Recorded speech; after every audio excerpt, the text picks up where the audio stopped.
And so that's you and that's me on our level of awareness that is much higher than three-dimensional awareness.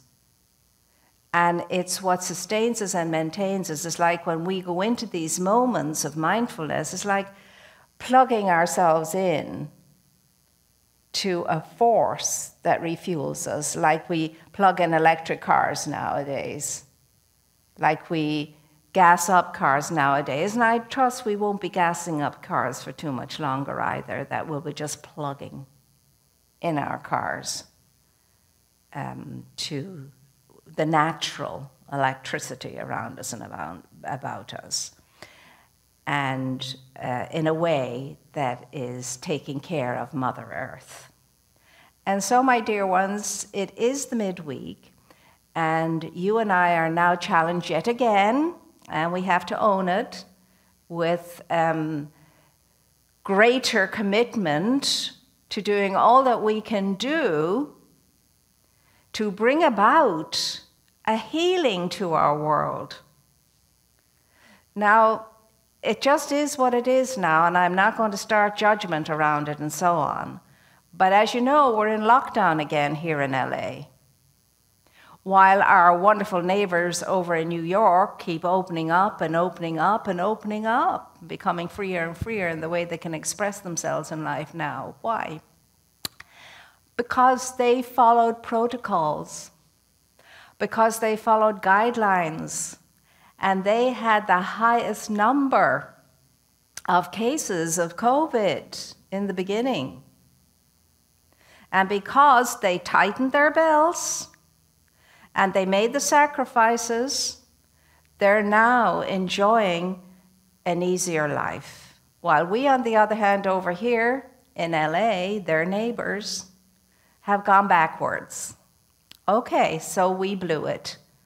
So let's learn from that. And let's be better now as we go forward, so that we can open up much more quickly the way we were beginning to open up. And we don't have to wait as long this time, because you and I are going to be really good citizens. And you and I are going to think in terms of we and us, and not me and mine. There's no me and mine anymore, my dear ones. There really isn't, and we're not going back to that. We can't go back to that. It's all about we and us. Now, because so many of us got up out of the me's, me wanted now, we went back, reverted to be 2-year-olds. Like we could do anything and everything we wanted to do without any repercussions or consequences. Me wanted, and that's charming in a 2-year-old. Me do it, me do it, me do it. It's lovely, as they try and tie their own shoelaces or whatever. Charming in a 2-year-old, not so charming in those of us who are supposed to have an ounce of sense. As my mother would say, do you not have an ounce of sense, child? So I'm calling upon us all now to, shake ourselves off, get up and start doing what we can do to better ourselves and better our conditions. And as well as that, you see, it's not just do we not understand? It's not, it cannot, and it isn't, and it never was about me anyway. Because me misbehaving myself in this way, in this careless way right now, means that I am putting people at risk, and especially all of those beautiful people who are working at enormous expense to themselves in hospitals to take care of us. So if we keep spiking, we're going to overcrowd hospitals. We're going to put them even more at risk. See, that's why it's not just about me, and that's why there's no such thing as an individual thought or an individual desire that doesn't have any consequence. All of our thoughts and desires have consequences. And I'm just saying this, with understanding. I'm not berating anybody. That doesn't work anyway. Never worked with me, anybody berating me. But just a spoonful of honey works much more than a bottle of vinegar, I have found. So just let's try and be a little bit more awake, a little bit more tuned in to all of our needs just now, and to the realization that I have so much power. I have so much power to help, to alleviate, to make all of this go away more quickly. I have that power. Let's use that power now. Let's use it for good things. None of us like not being able to do what we'd like to do as far as being with our friends or mixing and mingling with other people. Yeah, we get lonely. That's the way human beings are. They like to congregate. They like to be in company, most of us. But right now, the only way we can do that safely is through the virtual community, and that works well. It's not the same, but it works very well. So if you're not inclined towards technology in that way, it's a beautiful opportunity to learn. And we're never too old to learn, never. And you can teach old dogs new tricks. Who was the first one that said you couldn't? They were wrong. And so I would invite us all to help out in the community by encouraging each other, to follow protocols and to do all that we can do to keep everybody safe. Everybody. Not just me. And if people say, well, it's my life, I'm going to do what I like with it, and if I die, I die, well and good, but what about everybody else who doesn't think like that? So this is an opportunity for us all to wake up a little bit more, is it not? Because, we're not, at the moment we're faced with so much for us to take on and to alleviate and to find solutions to. So much. We're not just in a pandemic of, COVID.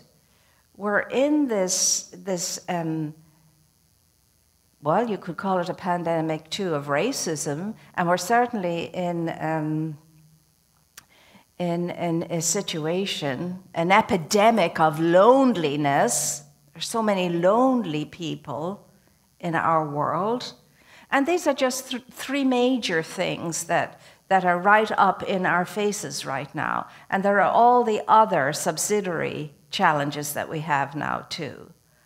But that's because we're transitioning, we're cusping right now. We're cusping. We have an opportunity to really come through this wiser, and I mean that, wiser, stronger, more mindful than ever, empowered, potent, in the sense that you and I have an opportunity to create something new and different and have it work for every single body, every one of us, and for Mother Nature too.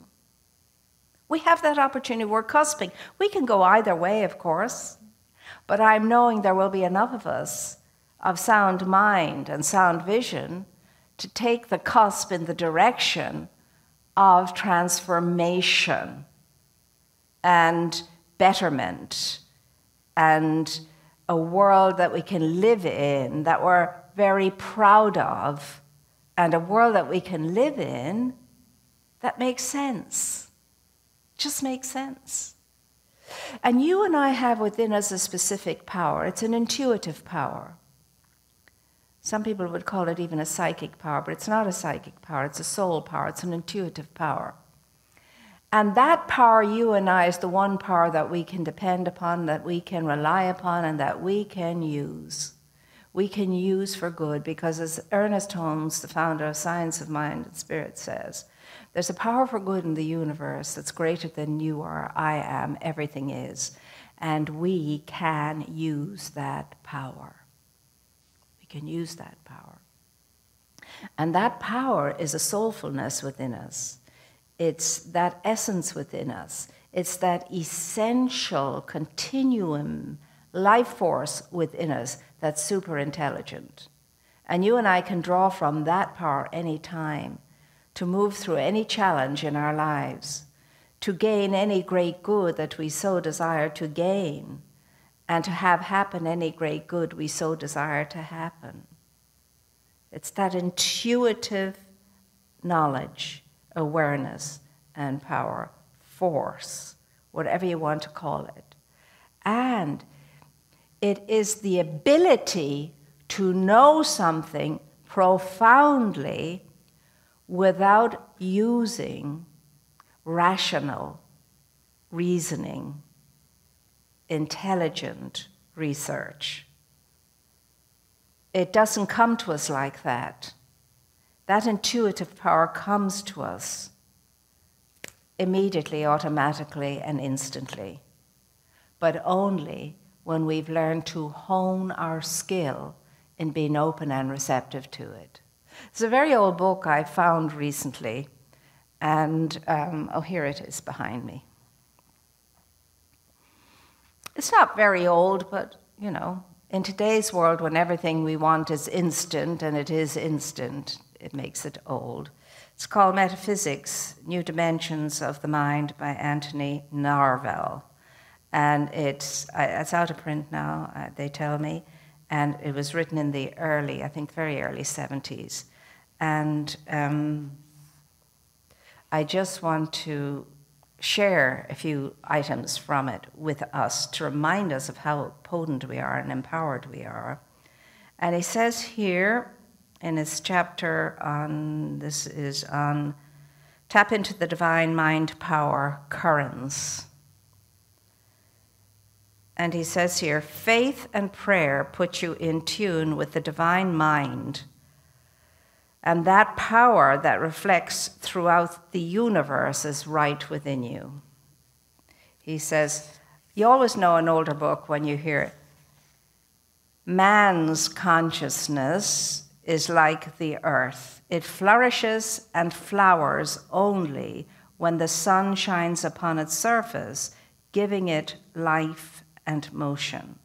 When man is out of the consciousness of the divine cosmic mind, he blocks out the sun of spirit, and his life is barren and futile. When he basks in the golden light of the spiritual sun, he flourishes and grows wise, and his gifts and talents flower, and he blesses the earth with his creative mind. Now, the power he's talking about, and I love that analogy of the sun. You know, without the sun, nothing is going to live. And without us gaining aspect to the sun of our souls, our spirits, our essence, we're not going to do so well either. You know, we may survive and we may just get along and so on, but nothing like we could accomplish and achieve and feel. Nothing like that. And so, since there is this power available to us, and most of us neglect it all the time, ignore it all the time, and some of us get in tune with it some of the time, very few all of the time recognize it, very few. So, but it's yours to do now, and it's mine to do now, and there's no better time than this kind of time to do it in. Because these are urgent times, are they not? They're imminent times. They are our backs up against the wall kind of times. And that's the best way to size yourself up and get a sense of where you're going and what you want out of life and what you can bring to life and what the true values of life are all about. So the invitation today seems to me that for us to really be all that we can be, we need to have this inner sense of awareness. We need to be able to tap into that force, and there's only one way of doing it. You have to get quiet. You have to get a sense of restedness to that sense of restedness. You have to get to the point where you're still enough within your mind, within your emotions, to be able to access that power and feel it and hear it. You're not going to hear it necessarily as a voice or anything like that. The way you hear it is to know something immediately and know it's right. That's intuitive. That's to be intuitively aware and intuitively knowing. And what we do is we get quiet for at least half an hour. We do whatever it takes to take us into that inner state of being. Focusing on the breath for me is the way to do it. And that does work. And if you learn how to do that, it's easy enough after a while to get to that centered state of awareness. And then you bring to that a question or a desire to be clear about something. Once you've settled down, you ask your question and you invite clarity around something. Or you state deep within yourself, you feel it, the desire you have for some good. And we're talking about good here. And then you sit with that for a while, and then within the half an hour, you may feel, intuitively know the answer, or know the course to take, or whatever it is. Or you may not. But once you've put in the time and you've managed to get to that quiet state and place, and you've listened, in the sense that you're focusing your attention on just being, you go about your business and forget about it. And then maybe a week or 2 or 3, or who knows how long, you're going to get your answer. It's like the man who was desperately hunting a book, a scarce book in New York. He really wanted that book. Nowhere could he find it. And then he started to go into that inner sense of awareness and opening himself up and asking the question, where am I going to find the book? I'd like to know where to find the book. Well, he forgot about it. He was in LA at one stage, about 2 weeks later, and he saw a secondhand bookstore, and he just walked in because he loved secondhand bookstores and books in general. Put his hand up in a book, and the book he took out, the very first book, was the book he wanted. So for him, the demonstration was 2 weeks later. See, that's how this intuitive nature of you and me works. That's how it works. You just intuit these things after you've set up the mechanism whereby to trigger that energy and that circulating. What you've done is create a nucleus, and the nucleus is gathering energy around it. When it gathers enough energy around it, hey presto, there it is. Eureka, you know what you need to know. So we can squander this ability. We truly can squander this ability or not. I mean, it's a given, it's a known thing. That energy is how life works. And that energy is always influencing. My energy is influencing all of life, so is yours. My energy can create negative situations or positive situations. My energy can bring about good or the opposite of good. It most certainly can. And energy, if it's the cosmic energy that you and I are imbibing, is the most potent energy of all. And it really does get things done. And you know, it's been proven over and over and over again that that energy needs to be shared and exchanged, and that we feed on that energy from each other. And that's why I know some of us are very antsy right now to be in the company of others. But that energy can be exchanged in the virtual world too. I mean, it's been established over and over again that little babies in their first year, if they haven't been interacted with very much, if they haven't been held very much, if they have been neglected in that way, they don't even survive a year. Whereas on the other hand, when babies are interacted with a lot, engaged with a lot, energy is exchanged of kindness and love, and so, and it doesn't matter who does the exchange of love, whether it's, you know, a stranger, whether it's a mother, whether it's a neighbor, whether it's a caregiver, it doesn't matter. The baby responds to that exchange of energy. So do you, and so do I. But we are so very mean with exchanging good energy with each other. We really do withhold from people. With certain people, we're very good. With other people, we withhold. Why would we do that? We're lovers. We're born to be lovers. We came from love, as love, to love. And that's what the world is crying out for now.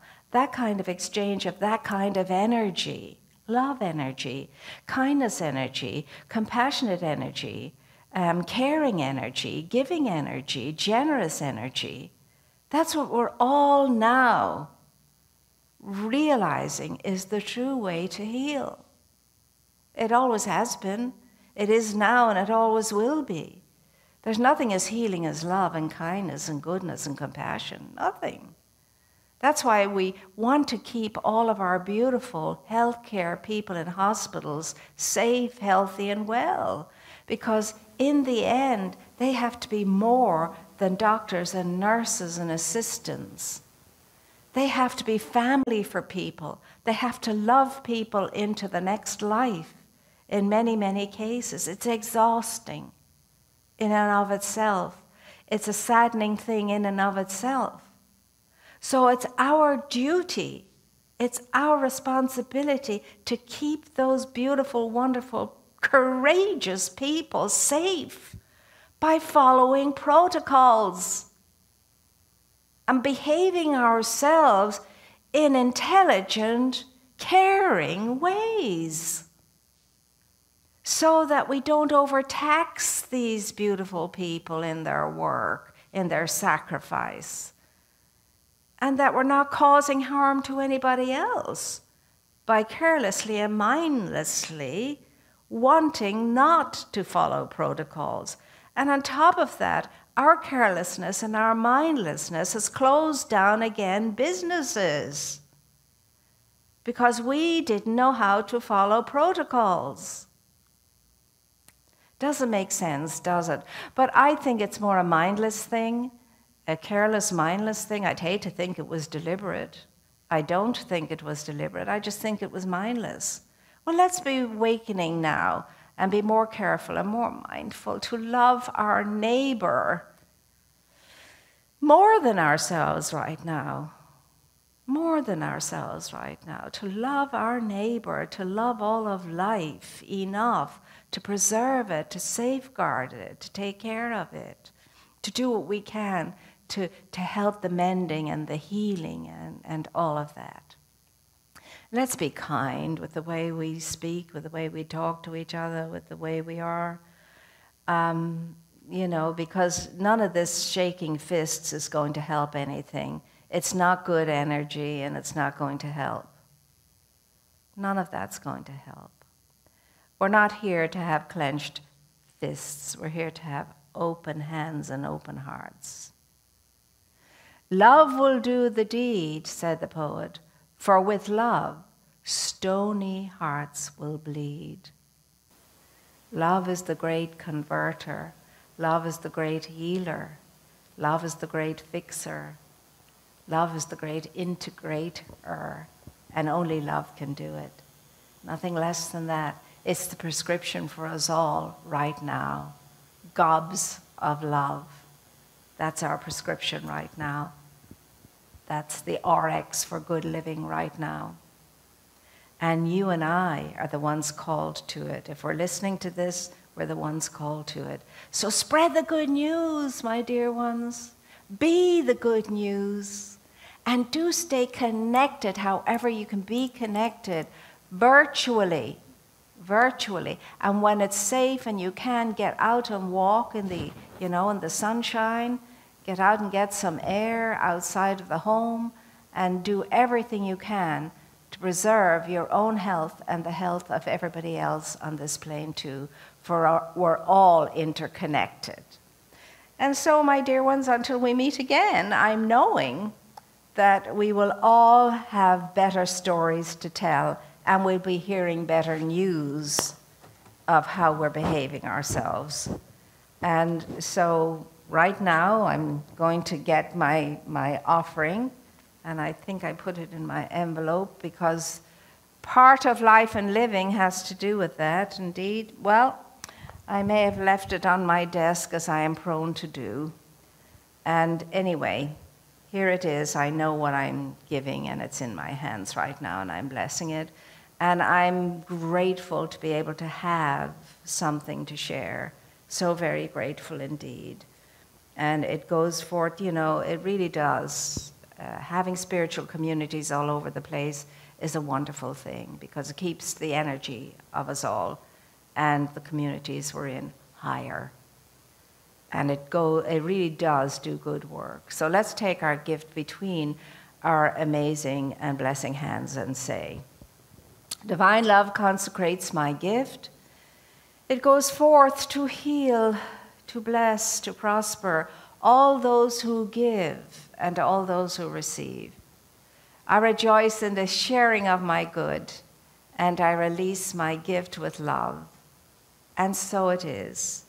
And so until we meet again, my dear ones, tune in to all that's going on. We have a wonderful new class starting, and you may look into that. And now, yes, now we are going to have, of course, our announcements. We usually have them at the beginning of the service, but now we're having them at the end of the service today, just to keep us awake and alert. So take care of yourselves and be your great selves and be all that you can be right now. You can. You have the power exactly as you are right now to make a huge difference. Mwah, mwah.